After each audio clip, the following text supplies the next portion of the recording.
Hello everyone, welcome to my YouTube channel study with Sarita. तो आज हम English NCERT book first flight का chapter number 2 Nelson Mandela part 2 cover करेंगे। I have already uploaded part 1, please check out that video. Okay, let's start from here. A few moments later, we all lifted our eyes in awe as a spectacular array of South African jets, helicopters, and troops carrier rode in perfect formation over the Union Building. कुछ समय बाद हम सब ने ऊपर और की ओर देखा और क्या देखा कि एक शानदार नज़ारा किसका था? South African jets, helicopters, troops, ये एक शानदार परफेक्ट ऑर्डर में उड़ रहे थे यूनियन बिल्डिंग के ऊपर। Okay, it was not only a display of pin point precision and military force. ये एक दृश्य ही नहीं था कि भाई एक परफेक्ट ऑर्डर में ये जेट्स वगैरह उड़ रहे हैं, but a demonstration of military loyalty to democracy. Demonstration था, मिलिट्री की वफादारी था, किसके थ्रू, किसके प्रति था ये मिलिट्री की लॉयल्टी? डेमोक्रेसी के प्रति। Okay, and to a new government that had been freely and fairly elected, और उस गवर्नमेंट के प्रति ये लॉयल्टी थी जो फ्रीली एंड फेयरली इलेक्ट की गई थी। Only moments before, the highest general of South African Defence Force and Police, their chests bedecked with ribbons and medals from day gone by, saluted me and pledged their loyalty. कुछ moments before मैंने देखा कि highest generals, south African defence के highest post general थे, police के जो अधिकारी थे बहुत बड़े बड़े, उनके चेस्ट पे रिबन्स एंड मेडल्स लगे हुए थे, वो मुझे सल्यूट कर रहे थे एंड सल्यूटेड मी, सल्यूट कर रहे थे एंड प्लेज्ड देयर लॉयल्टी, उन्होंने शपथ ली कि वो वफादार हैं। I was not unmindful of the fact that not so many years before they would not have saluted but arrested me. मैं इतना भी नादान नहीं हूँ कि मुझे ये ना पता हो कि हमारे साथ पास्ट में क्या क्या हुआ है। तो उस चीज़ को जहन में रखते हुए उन्होंने ये सोचा कि अगर मैं इस पोस्ट पे नहीं होता, अगर मैं एक प्रेसिडेंट नहीं चुना गया होता, तो आज ये मुझे सल्यूट नहीं कर रहे होते, बल्कि ये मुझे अरेस्ट कर लिए होते। Finally, a chevron of Impala jets left a smoke trail of the black, red, green, blue and gold of the new South African flag. कह रहे हैं क्या कि फाइनली हमने आखिरकार देखा कि शेवरन का मतलब क्या होता है? Pattern in the shape of a V. जो आकाश में उड़ रहे थे जेट्स वगैरह, हेलीकॉप्टर्स, वो वी की शेप में उड़ रहे थे। तो उनमें से जो स्मोक निकल रहा था ना, वो black, red, green, blue and gold colour का निकल रहा था, जो कि नए साउथ अफ्रीकन फ्लैग के कलर्स थे। Okay, the day was symbolized for me by the playing of 2 national anthems, कि 2 नेशनल एंथम्स गाए जा रहे थे उस दिन। The vision of white singing Nkosi Sikelel iAfrika and the blacks singing Die Stem. जो गोरे लोग थे वो अपना एंथम गा रहे थे, और जो ब्लैक लोग थे वो डाइस्टेम गा रहे थे। ओके, और जो डाइस्टेम था the old anthem of the republic, ये साउथ अफ्रीका का ओल्ड एंथम था। Although that neither group knew the lyrics of anthem they once despised, they would soon know the words by heart. हालांकि neither group का यानी मतलब दोनों में से कोई भी ग्रुप को अच्छे से लिरिक्स नहीं पता थे, लेकिन ऐसा भी दिन आएगा कि उनको ये लिरिक्स जो होते हैं नेशनल एंथम के, वो अच्छे से लर्न हो जाएंगे। ये ऐसा आश्वासन देते हैं Nelson Mandela. On the day of the inauguration, I was overwhelmed with a sense of history. In the first decade of the 20th century, a few years after the bitter Anglo-Boer War and before my own birth, कह रहे हैं कि उस दिन, जिस दिन inauguration का दिन था, कि मैं बिल्कुल अंदर से इमोशनल था। ओवरवेल्म का मतलब थोड़ा सा उनके माइंड में चल रहा था कि अ सेंस ऑफ हिस्ट्री, जो हिस्ट्री में हो चुका है लोगों के साथ, जो ऑपरेशन हुआ है उनके साथ, जो ब्रुटैलिटी हुई है उनके साथ, उनका जो था ना माइंड में ख्याल, वो उनके माइंड में था। In the first decade of 20th century, उस 20th सेंचुरी के पहले डिकेड में, पहले दशक में, a few years after bitter Anglo bore war, जो एक एंग्लो बोर का वॉर हुआ था ना, उसके कुछ सालों बाद, बिफोर माई ओन बर्थ, उनके बर्थ से कुछ पहले की टाइम है, the white-skinned people of South Africa patched up their differences and erected a system of racial domination against the dark-skinned people of their own land.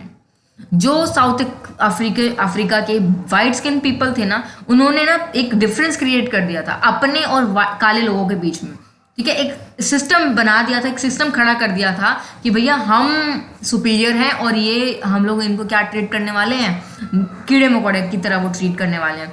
तो जो dark skin people थे ना, वहां पे उन लोगों को इसी तरह से सलूक किया जाता था on the basis of their colour. Structure they created formed the basis of one of the harshest, most inhuman societies the world has ever known. जो स्ट्रक्चर उन्होंने खड़ा किया था ना वाइट लोगों ने, वो बहुत ही हाशिस्ट था, बहुत ही खराब था, मोस्ट इनह्यूमन, बहुत ही गंदा सोसाइटी जो वर्ल्ड है वो जाना भी नहीं होगा उन्होंने अब तक कि इतना गंदा व्यवहार उन्होंने किया था लोगों, ब्लैक लोगों के साथ.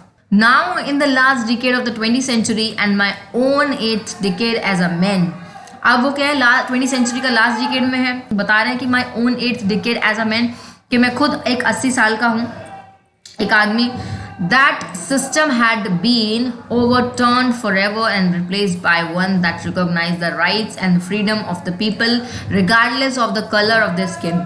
तो अब क्या हुआ कि जो सिस्टम उन्होंने बनाया था वाइट लोगों ने, वो ओवरटर्न हो चुका है, पूरी तरह से बदल चुका है फॉरएवर, मतलब हमेशा के लिए. Replace by one that recognize, अब वो ऐसे सिस्टम में क्रिएट हो गया है कि यहाँ पर सिर्फ पीपल, जो लोग हैं हमारे लोग, उनके सिर्फ अधिकार की बात होगी, उनकी आज़ादी की बात होगी, regardless of the colour of the skin. उनका जो स्किन का कलर था उसकी परवाह किए बिना. The day had come about through the unimaginable sacrifice of thousands of my people. वो दिन आ ही गया कि इतने सारे लोगों ने सेक्रीफाइस किया ना, इतने हजारों लोगों ने, मेरी धरती के लोगों ने सेक्रीफाइस किया कि आज ही उनका फल है. अब ये दिन अचीव किया है उन्होंने. The people whose suffering and courage can never be counted or repaid. जो लोग इसमें शहीद हो चुके हैं, इस साउथ अफ्रीका की फ्रीडम के लिए शहीद हो चुके हैं, उन्होंने कितना सहा होगा, उन्होंने कितनी करेज दिखाई होगी, कितनी हिम्मत उन्होंने दिखाई होगी, ना तो वो कभी काउंट होगी, ना तो कभी उनकी भरपाई हो सकती है. I felt that day as I have on so many other days, that I was simply the sum of all those African patriots who had gone before me.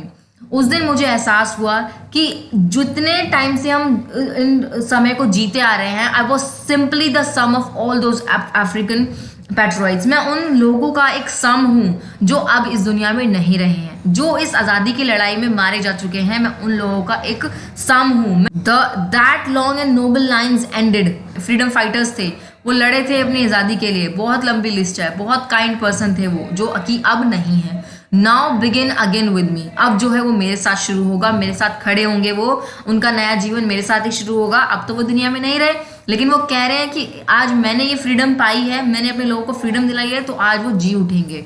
I was pained that I was not able to thank them. मैं बहुत दुखी हूँ कि मैं आज उन्हें thank नहीं कर पाया.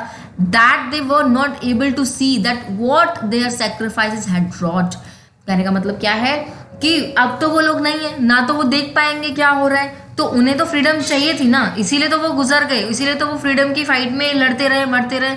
तो आज वो उनकी मेहनत इतनी अच्छा रंग लाई है, जो उनके बलिदान है उनका रंग लाई है, कि रॉट का मतलब अचीव, उनकी जो मेहनत है उन्होंने अचीव करा है. क्या अचीव करा है? फ्रीडम.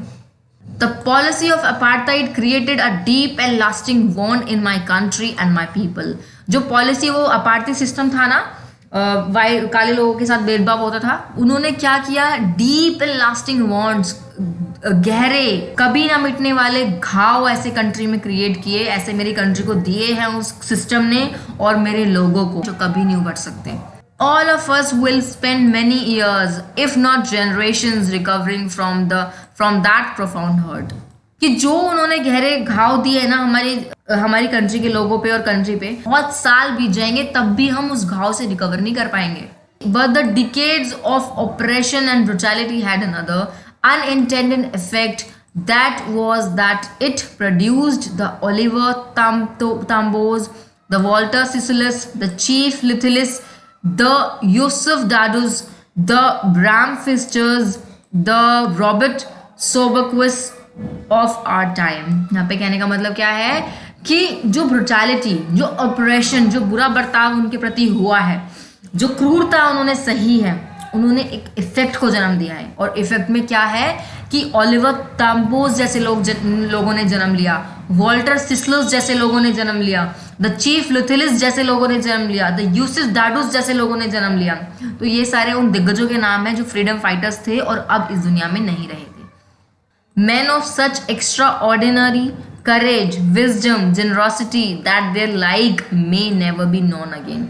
ये ऐसे लोग थे, असाधारण लोग नहीं थे ये लोग, इनमें इतनी हिम्मत थी, विजडम इतनी, इंटेलिजेंस थी, जेनरसिटी, इतने काइंड पर्सन थे कि इन ऐसे लोग कभी दुनिया में नहीं मिलने वाले, कभी ऐसे लोग जन्म ही नहीं लेंगे. Perhaps it requires such depth of oppression to create such heights of character. ऐसे लोग जन्म कब लेते हैं? जब उनके ऊपर बहुत ऑपरेशन मतलब बुरा बर्ताव, बहुत क्रूरता उन्होंने सही होगी. जब इंसान के ऊपर पड़ती है ना मार, तभी वो आगे मतलब उसके अंदर इतनी हिम्मत आती है कि मैं उस चीज़ से लड़ूं. तो ये ऐसे लोग थे, उन्होंने इस टाइम पे बहुत साहस जुटाया और इस टाइम पे वो लोग बहुत करेज दिखाई, तभी ऐसे लोगों ने जन्म लिया.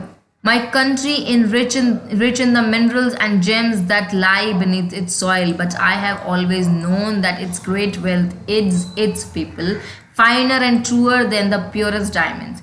कि जो मेरी कंट्री है बहुत अमीर है, किसमें? मिनरल्स में, जेम्स में.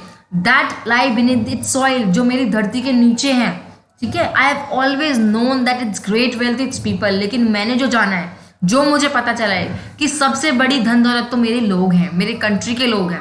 फाइनर, बहुत प्योर, साफ दिल के, ठीक है. ट्रूअर, सच्चे. And then the purest diamond, कि प्योरेस्ट डायमंड भी क्या होगा उनके सामने, जैसे मेरे लोग हैं. It is from these comrades in the struggle that I learn the meaning of courage. कि it is from these comrades. Comrades का मतलब यहाँ पे क्या है? मेरे दोस्त, मेरे फ्रेंड्स, जो स्ट्रगल में मेरे साथ थे, जिनसे मैंने हिम्मत का मतलब समझा है. ठीक है.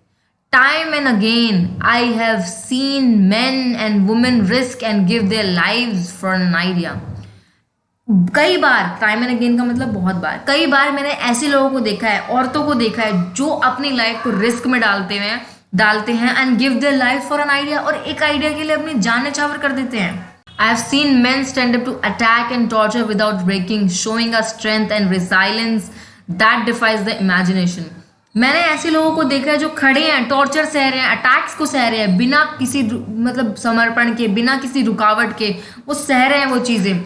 showing strength and resilience that defies imagination. ऐसी स्ट्रेंथ, वो ताकत वो दिखा रहे हैं कि हम इमेजिनेशन भी नहीं कर सकते उन चीज़ों का. I learned that courage was not the absence of fear, but the triumph over it. मैंने सीखा है, मैंने ये जाना है कि करेज का मतलब ये नहीं है कि अगर हमें कोई किसी चीज़ से डरने लगता तो हम हिम्मत वाले हैं. नहीं, फियर पे आप अगर जीत गए ना तो मतलब समझो आप करेजियस हो. The brave man is not he who does not feel afraid. जो ब्रेव मैन होते हैं वो, उसका मतलब वो नहीं कि वो फियर से नहीं डरते हैं, ठीक है, वो फील नहीं करते, वो डरते नहीं है, but he who conquers that fear. वो ब्रेव मैन तो वो हैं जो फियर को कॉन्केयर कर सके. कॉन्कर्स का मतलब क्या है? जीत सके. No one is born hating another person because the colour of his skin. कि कोई यहाँ पे पैदा नहीं हुआ कि भाई किसी को कलर से भी हेट करे, और हिज बैकग्राउंड, उसके बैकग्राउंड से हेट करे, और हिज रिलीजन, उसके धर्म से हेट करे. People must learn to hate. People को क्या करना चाहिए? लोगों को सिखाया जाता है नफरत. वो पैदाइशी उनको अंदर नफरत नहीं आती, उन लोगों को सिखाया जाता है नफरत. If they can learn to hate, अगर वो नफरत करना सीख सकते हैं तो they can be taught to love, उनको प्यार भी सिखाया जा सकता है. For loves come more naturally to the human heart than its opposite. Opposite यहाँ पे क्या है? नफरत. तो जो लव है ना, इंसान ह्यूमन हार्ट के अंदर से नेचुरली निकलता है कि क्या ही नफरत होगी. Okay. Even in the Grimes times in the prison. Grimes time मतलब बहुत बुरा जो टाइम उन्होंने झेला है प्रिजन के अंदर.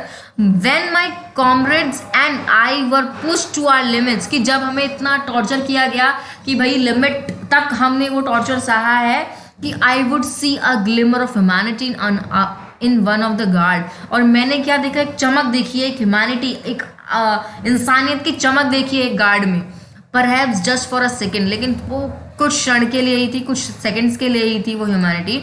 But it was enough to reassure me and keep me going. लेकिन मेरे लिए वो बहुत था, और मैं उसी चमक के सहारे आगे बढ़ता गया. Man's goodness is a flame that can be hidden but never extinguished. आदमी की अच्छाई एक ऐसी आग है जो छुपाई तो जा सकती है मगर कभी खत्म नहीं की जा सकती. तो ये वर्ड्स थे किसके? नेल्सन मंडेला के थे. बहुत प्यारे वर्ड्स थे. तो गाइज ये मेरा पार्ट 2 था जो I have completed very nicely. So students, let's not stretch this video more. I will cover the rest of the lesson in next video. I mean in part 3. Till then, bye and study hard. Thank you.